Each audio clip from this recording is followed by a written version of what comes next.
তৎক্ষণাৎ কল করলো আলোকে। আলো আর আধার ডিনার করে রুমে চলে আসে। আধার এসেই নিজের ল্যাপটপ নিয়ে কাজ করতে বসে যায়।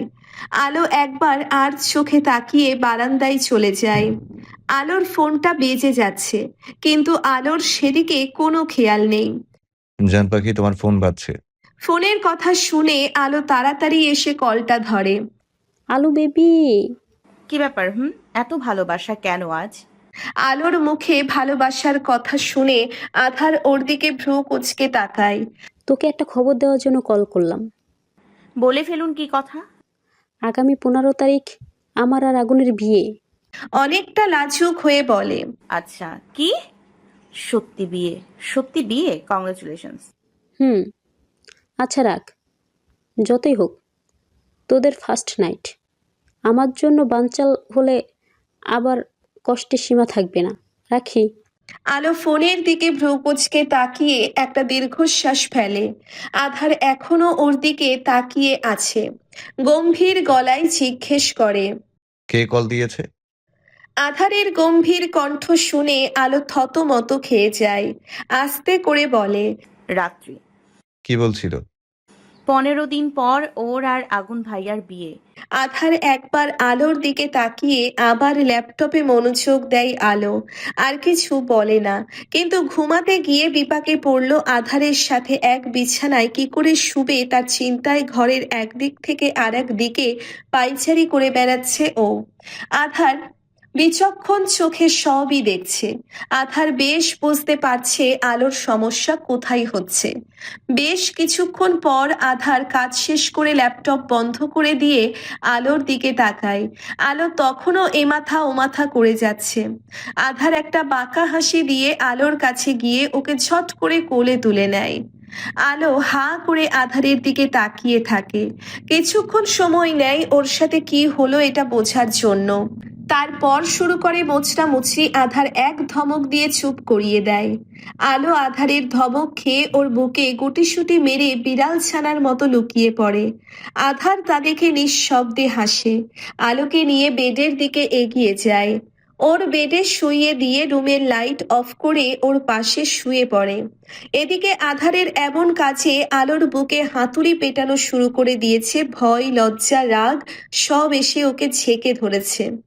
জীবনে প্রথম কোনো পুরুষের সাথে এক বিছানায় ঘুমাবে, এটা ভাবতেই বুক কেঁপে ওঠে আলোর। আলোর ভাবনার মাঝে আধার ওকে এক টান দিয়ে নিজের বুকের উপর এনে ফেলে। আলো তো আধারের দিকে ড্যাব ড্যাব করে তাকিয়ে আছে। আধার আলোর মুখ থেকে চোখ সরিয়ে বলে, আজ থেকে এখানে ঘুমাবে, কথার খেলাপ যেন না হয়। না হলে আজ যা করার কথা ছিল সেদিন সেটাই করব।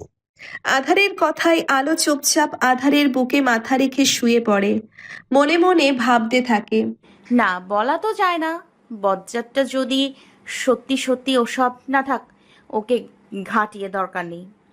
আধার আলোকে চুপ করে থাকতে দেখে বাঁকা হাসি দিয়ে ওর চুলে হাত বুলিয়ে দিতে থাকে। আলো চুপচাপ আধারের বুকে মাথা রেখে ওর বুকের ধুকপুক শব্দ শুনে যাচ্ছে। কখন যে দুজনেই গভীর ঘুমে তলিয়ে যায় বলাই যায় না।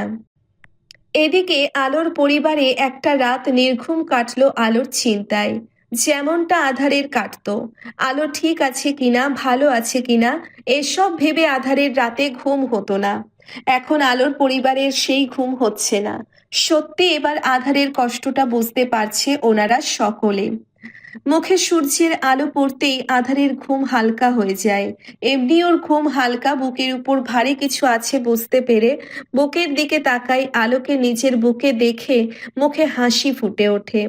আলোকে বুকে নিয়ে শুয়েছে এমন স্বপ্ন রোজ দেখতো আধার, আর আজ সেই স্বপ্ন পূরণ হলো ওর।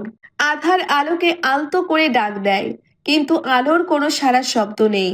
কিছুক্ষণ ডাকার পরও যখন আলো ওঠে না, তখন আধার বুঝে যায় এই মেয়ের ঘুম বেশি। ওকে নিজের বুকের উপর থেকে সরিয়ে ধীরে ধীরে বালিশে শুইয়ে দেয়।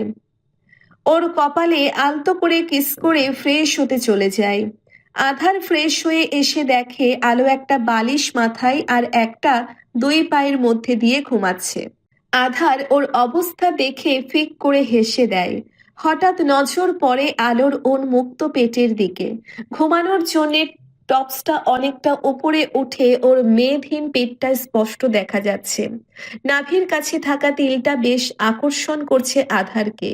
একটা শুকনো ঢোক গেলে আধার ঘাড় এদিক থেকে ওদিক ফিরিয়ে বিড়বিড় করে বলে। এই মেয়ে আমাকে পাগল করে দেবে। বেহায়া চোখ বারবার চলে যাচ্ছে পেটের তিলটার দিকে। আধার এক ঘোরের মধ্যে এক পা দুপা করে আলোর দিকে এগিয়ে যায়। খাটের পাশে বসে তিলটায় হাত বোলালো। তারপর আলতো করে নিজের ঠোঁটের স্পর্শ তিলটায় লাগালো। পেটে উষ্ণ কিছুর স্পর্শ পেতেই আলো কেঁপে ওঠে। সাথে সাথে ঘোর কেটে যায় আধারের। এক লাফে সরে আসে আর মনে মনে বলে, কি করতে যাচ্ছিলাম আমি? না আধার, তোকে নিজেকে কন্ট্রোল করতে হবে। এই মেয়েকে জাগা, না হলে তোর বাঁচা মুশকিল করে দিবে ও। আধার তাড়াতাড়ি করে আলোর টপস নামিয়ে দেয়।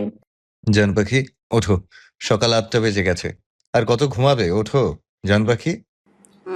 চুপ করো তো, সকাল হলেই তুমি চলে আসো, ঘুমোতে দাও একটু।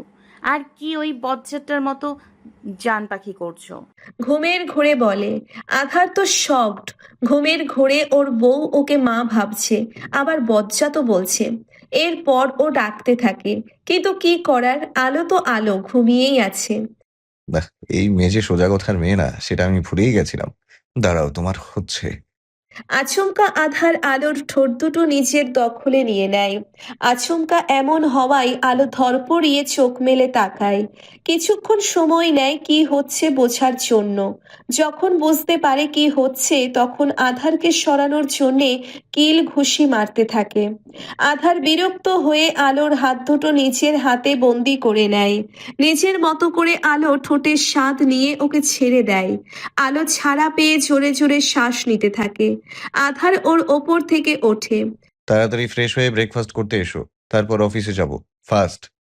কথাটা বলে 1 মিনিটও অপেক্ষা করলো না, সোজা বেরিয়ে গেল। বাইরে যেয়ে জোরে জোরে শ্বাস ফেলে নিজেকে কন্ট্রোল করার চেষ্টা করে। এদিকে আলো এখনো শ্বাস নিয়ে যাচ্ছে আর আধারকে গালি দিচ্ছে। শালা লুচু, ডেভিল, ছি! ঘুমের মাঝে কেউ এসব, ছি ছি ছি! তার ওপর আমি ব্রাশও করিনি, ব্যাটা 1 নম্বরের লুচু, ডেভিল কোথাকার। আধারকে বকতে বকতে আলো ওয়াশরুমে চলে যায়। আলো ফ্রেশ হয়ে ব্রেকফাস্ট করতে চলে আসে। টেবিলে আধার আর আলতাফ চৌধুরী আলোর জন্য ওয়েট করছিল। আলো আসতেই সবাই একসাথে খাওয়া শুরু করে দেয়। আলতাফ চৌধুরী বলে ওঠে, বলছি কি, তোমাদের বিয়েটা যেভাবে হলো কেউ তো আর জানে না। আমি ভাবছি রিসেপশন করে সবাইকে জানিয়ে দিব। তুমি যা ভালো বোঝো দাদু। আলো দিদি ভাই, তোমার কেন সমস্যা আছে? না দাদু, তুমি যা ভালো বোঝো তাই করো। তাহলে সামনের সপ্তাহে তোমাদের রিসেপশন হবে। আলো দিদি ভাই, তুমি তোমার বাবার নম্বরটা আমাকে দিও। আলতাফ চৌধুরীর কথা শুনে আলো আধারের দিকে তাকায়। আধার চোখের ইশারায় জানায় শুধু নম্বরটা দিতে, এর বেশি কিছু না। আলো চোখ নামিয়ে ফেলে। আলোর বড্ড ইচ্ছে হচ্ছে সবার সাথে কথা বলতে, কিন্তু আধারের ভয়ে পারছে না। আধারকে বলার সাহসও পাচ্ছে না। মনে মনে ঠিক করলো রুমে গিয়ে বলবে। ব্রেকফাস্ট শেষে আধার আর আলো রুমে চলে আসে। আলো আধারের পিছু পিছু ঘুরছে, কিন্তু কিছু বলতে পারছে না। কি করে বলবে? আধারের সামনে গেলেই ওর সব গুলিয়ে যায়। আধার বেশ বুঝতে পারছে আলো কি বলতে চায়, কিন্তু আধার তো চায় না আলো কিছু বলতে যাচ্ছে তার আগেই আধার থমথমে গলায় বলল, যা বলতে যাচ্ছ সেটা মুখে আনার সাহসও করো না, ফল ভালো হবে না। কষ্ট হচ্ছে, মাত্র কয়েক ঘন্টা দূরে ছিল, তাতে এই অবস্থা। আর আমি তো 4 বছর দূরে ছিলাম, আমার কি অবস্থা হয়েছিল। তাড়াতাড়ি রেডি হয়ে আসো, আমি ওয়েট করছি। বলেই আধার বেরিয়ে যায়। আলো ওর যাওয়ার দিকে তাকিয়ে দীর্ঘশ্বাস ফেলল। আলো এখন হাড়ে হাড়ে বুঝতে পারছে আধারের অবস্থা কি ছিল। আলো আর কিছু না ভেবে রেডি হয়ে নিচে চলে যায়। আলো আর আধার গাড়িতে বসে আছে। আধার চুপচাপ ল্যাপটপ নিয়ে কাজ করে যাচ্ছে আর চোখে আলোকে দেখে যাচ্ছে মাঝে মাঝে। আলো মন খারাপ করে বাইরের দিকে তাকিয়ে আছে। আধার কিছুই বলে না। অফিসের সামনে গাড়ি এসে দাঁড়াতেই আধার গাড়ি থেকে নেমে পড়ে। সব মেয়েরা ওকে দেখে ড্রেস ঠিক করতে থাকে। এটা নতুন কিছু না। আধার যখনই আসে সব মেয়েরা নিজে ঠিক করতে ব্যস্ত হয়ে পড়ে। আলো গাড়িতে বসে এসব দেখছিল আর মনে মনে বলছে,